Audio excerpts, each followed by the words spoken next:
প্রিয় মুক্তিকামী ছাত্র জনতা, আমরা দেখতে পাচ্ছি যে আমাদের এই অভ্যুত্থান এবং বিপ্লবের পরেই দেশে অরাজকতা নাশকতা করছে ফ্যাসিস্ট এবং তাদের দোসররা।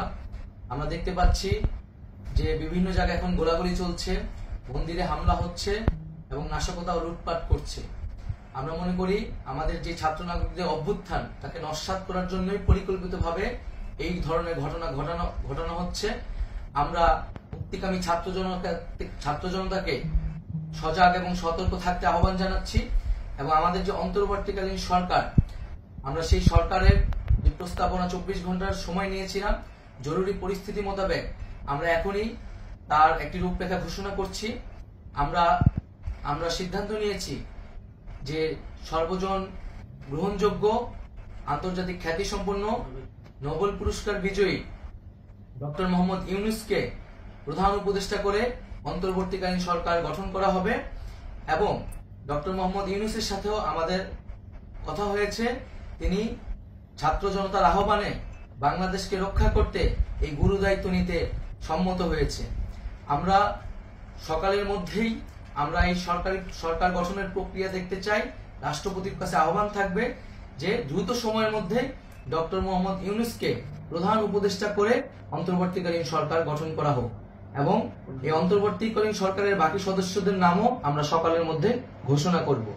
প্রিয় বন্ধুগণ, দেশে যে অরাজকতা চলছে, মানুষের জীবনের নিরাপত্তাহীনতা চলছে, সেজন্য আমরা রাষ্ট্রপতির কাছে আহ্বান জানাচ্ছি দেশে আইন শৃঙ্খলা পরিবেশ ফিরিয়ে আনার জন্য দ্রুত সময়ের মধ্যে কার্যকর ব্যবস্থা নিতে হবে এবং আইন শৃঙ্খলা বাহিনীকে সহযোগিতা করার জন্য মুক্তিকামী ছাত্র জনতাও রাজপথে থাকবে এবং অন্তর্বর্তীকালীন সরকার গঠন না হওয়া পর্যন্ত মুক্তিকামী ছাত্র জনতাকে রাজপথে থেকে তাদের যে অভ্যুত্থান, সেই অভ্যুত্থানকে রক্ষা করতে হবে।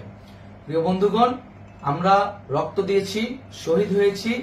আমাদের যে প্রতিশ্রুতি একটি নতুন বাংলাদেশ গঠন করার জন্য, সেটিকে আমাদের অবশ্যই বাস্তবায়ন করতে হবে এবং অবশ্যই ছাত্র জনতার প্রস্তাবিত সরকার বাদে কোনো ধরনের সরকার কিন্তু মেনে নেওয়া হবে না। আমরা বলেছি কোন ধরনের সেনা শাসিত সরকার অথবা সেনা সমর্থিত সরকার অথবা এই ফ্যাসিস্টদের দোসরদের কোনো বিটিম সরকার কিন্তু আমরা মেনে নিব না। কোনো গণবিরোধী সরকারকে মেনে নেওয়া হবে না। ছাত্র জনতার অভ্যুত্থানকারী যে প্রস্তাবিত সরকার, অন্তর্বর্তীকালীন সরকার, যেটা আমরা সিদ্ধান্ত উপনীত হয়েছি ডক্টর মোহাম্মদ ইউনূসকে প্রধান উপদেষ্টা করে এই সরকার গঠন করা হবে, সেই সরকারকেই বাস্তবায়ন করতে হবে অবিলম্বে।